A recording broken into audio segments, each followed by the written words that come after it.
Bom dia, boa tarde, boa noite.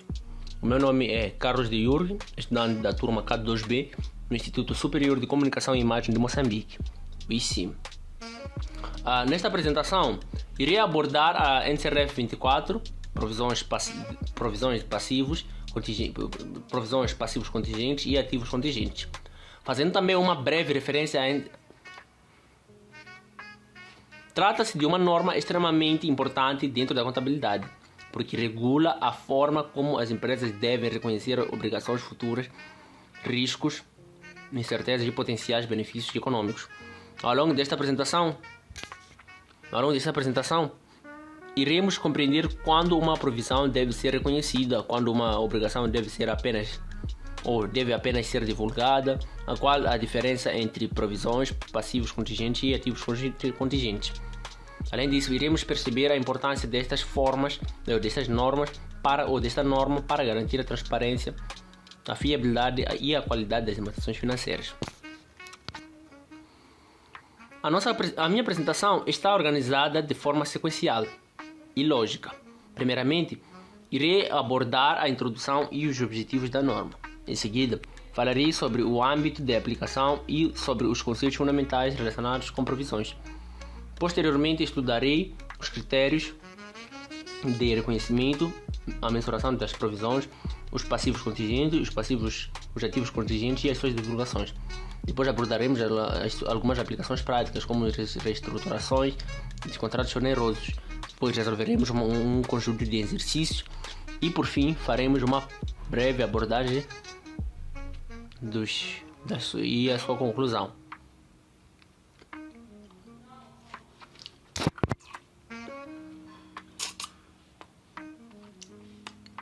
A contabilização das provisões é considerada uma das áreas mais sensíveis da contabilidade.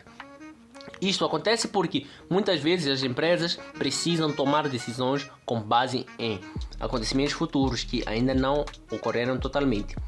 A dificuldade está em determinar se uma obrigação efetivamente existe, qual será o seu valor e quando deverá ser liquidada. É exatamente neste contexto que surge a norma 24. Esta norma procura estabelecer critérios claros para evitar decisões arbitrárias e reduzir a possibilidade de manipulação das demonstrações financeiras. Em regras bem definidas, os gestores poderiam aumentar ou diminuir artificialmente os resultados da empresa, através da constituição inadequada de provisões. Assim, a norma promove a transparência e a confiança na informação financeira. O principal objetivo da norma 24 é assegurar que as provisões, os passivos contingentes e os ativos contingentes sejam reconhecidos, mensurados e divulgados de forma adequada.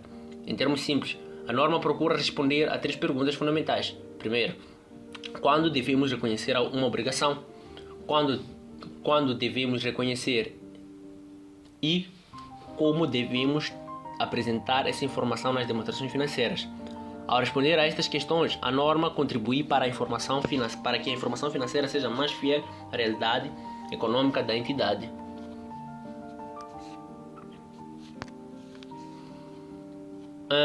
A norma 24 aplica-se à contabilização de provisões, passivos contingentes e ativos contingentes. No entanto, existem algumas exceções. Ela não se aplica aos contratos executórios, exceto quando estes se tornam contratos onerosos. Também não se aplica aos instrumentos financeiros abrangidos pela norma 25 e às suas situações já reguladas por outras normas contabilísticas. É importante compreender que a norma evita sobreposições e delimita claramente o seu campo de atuação. Um dos aspectos mais importantes é saber diferenciar provisões de outros passivos. As contas a pagar são obrigações certas e formalizadas. Os acréscimos de gastos correspondem a obrigações existentes, mas ainda não formalizadas. Já as provisões são diferentes porque existe incerteza relativamente ao valor ou à data do seu pagamento. Por exemplo, uma empresa que enfrenta um processo judicial pode ter que pagar uma indemnização no futuro, mas ainda não sabe exatamente quanto irá pagar nem quando o fará. É precisamente esse tipo de situação que origina uma provisão. Critérios para reconhecimento. A norma 24 estabelece 3 critérios obrigatórios para reconhecer uma provisão. Os 3 devem existir simultaneamente. Primeiro, deve existir uma obrigação presente. Segundo, deve ser provável uma saída de recursos econômicos. Terceiro, deve ser possível efetuar uma estimativa fiável do valor da obrigação. Se faltar um desses elementos, a provisão não pode ser reconhecida. Este é um dos pontos mais importantes da norma que frequentemente aparece ou se nota. O que seria uma obrigação presente? Uma obrigação presente pode ser legal ou construtiva. A obrigação legal surge através da lei, contratos ou decisões judiciais. Já a obrigação construtiva surge quando a empresa cria expectativas legítimas perante terceiros. Por exemplo, se uma empresa anunciar publicamente que irá indemnizar determinados trabalhadores, cria uma expectativa válida e, consequentemente, uma obrigação construtiva. A empresa deve ter uma alternativa realista se não cumprir aquilo que anunciou. Os passivos contingentes são obrigações possíveis cuja existência depende da ocorrência de acontecimentos futuros incertos.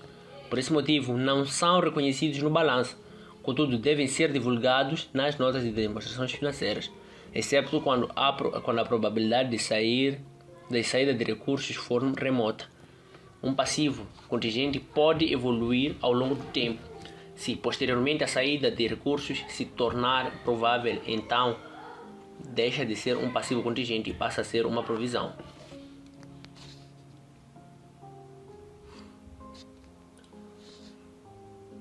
A regra é clara. Temos aqui uma regra clara e simples. Não devem ser reconhecidos os ativos contingentes. Apenas são divulgados quando as entradas de benefícios econômicos for quase certas e passam a ser reconhecidos.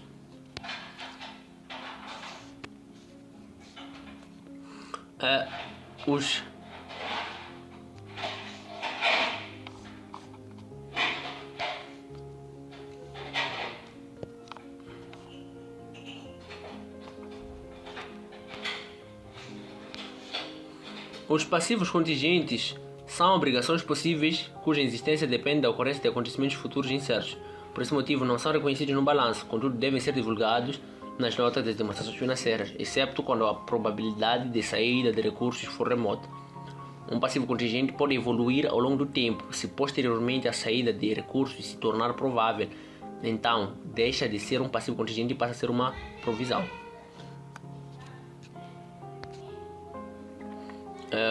Os ativos contingentes representam potenciais benefícios econômicos futuros. No entanto, a norma proíbe o seu reconhecimento antecipado. Isso acontece por reconhecer ganhos antes de uma concretização poderia criar uma imagem irreal da situação financeira da empresa. Por isso, os ativos contingentes não são divulgados. Quando a entrada de benefícios econômicos se torna praticamente certa, então deixam de ser contingentes e passam a ser reconhecidos como ativos normais.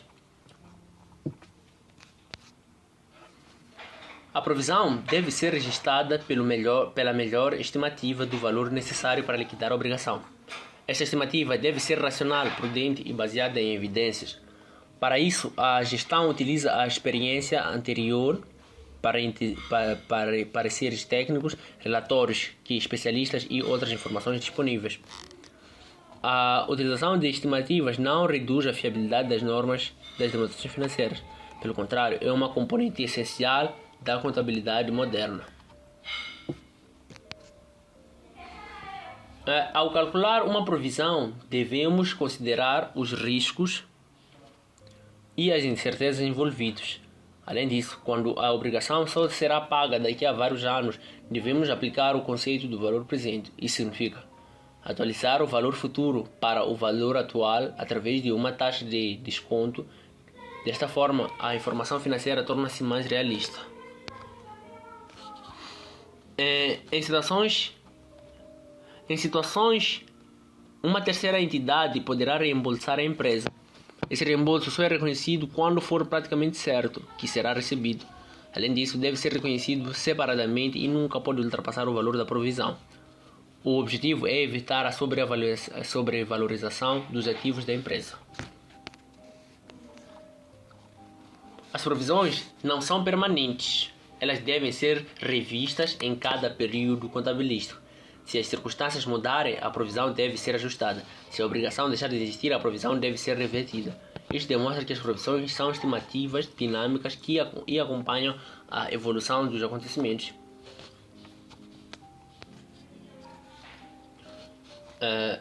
A norma proíbe a constituição de provisões para perdas operacionais futuras. Uma expectativa de prejuízo não representa uma obrigação presente. No entanto, a expectativa de perdas pode indicar que determinados ativos sofreram imparidade, exigindo uma análise mais aprofundada.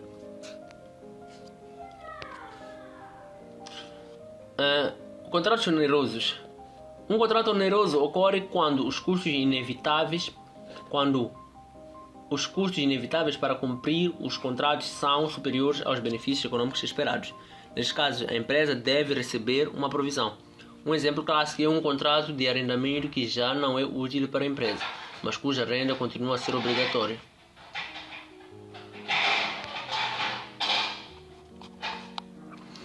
Reestruturações. Uma provisão para a reestruturação só pode ser reconhecida quando existir um plano formal de detalhe, ou detalhado, aliás, quando a empresa tiver criado expectativas válidas nos afetados.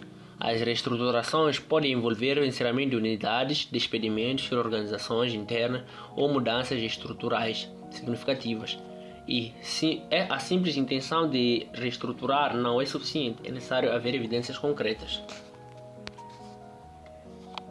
A norma exige uma divulgação detalhada das provisões.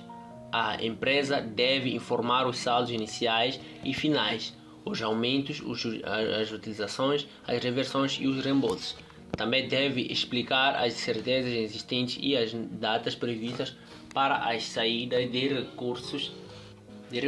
A divulgação é essencial para garantir a sua transparência.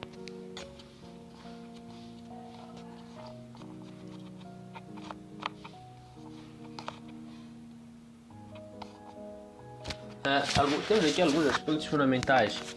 As provisões são subjetivas, existe risco de manipulação contabilística, deve prevalecer o princípio da prudência, não devem ser criadas reservas ocultas, as estimativas devem ser revistas regularmente. Importância da norma 24. A norma 24 desempenha um papel fundamental na qualidade da informação financeira. Esta norma aumenta a transparência, reforça a confiança dos investidores e reduz a manipulação contabilística. Além disso, permite uma melhor tomada de decisão por parte dos utilizadores das demonstrações financeiras. Dúvidas frequentes. Primeiro, em anos anteriores não foi constituída a provisão para uma liquidação adicional de impostos que está a ser contestada pela entidade. Devo manter nesta posição, a mesma posição, aliás? E a resposta é não. A provisão é uma estimativa contabilística sujeita às alterações. Neste caso, por evolução da jurisprudência, entre outras possíveis causas, assim terá de ser normalmente analisada a necessidade de reconhecimento de provisões, tendo em conta os dados atuais. Então, vamos para a segunda dúvida. Em anos anteriores, reconhecemos uma provisão para uma liquidação adicional de impostos que está a ser contestada pela entidade. Devo manter a provisão? E a resposta, de novo, é não.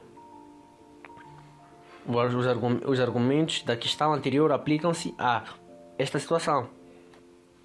Aqui poderemos vir a desreconhecer a provisão se considerarmos agora que a perda já não é provável.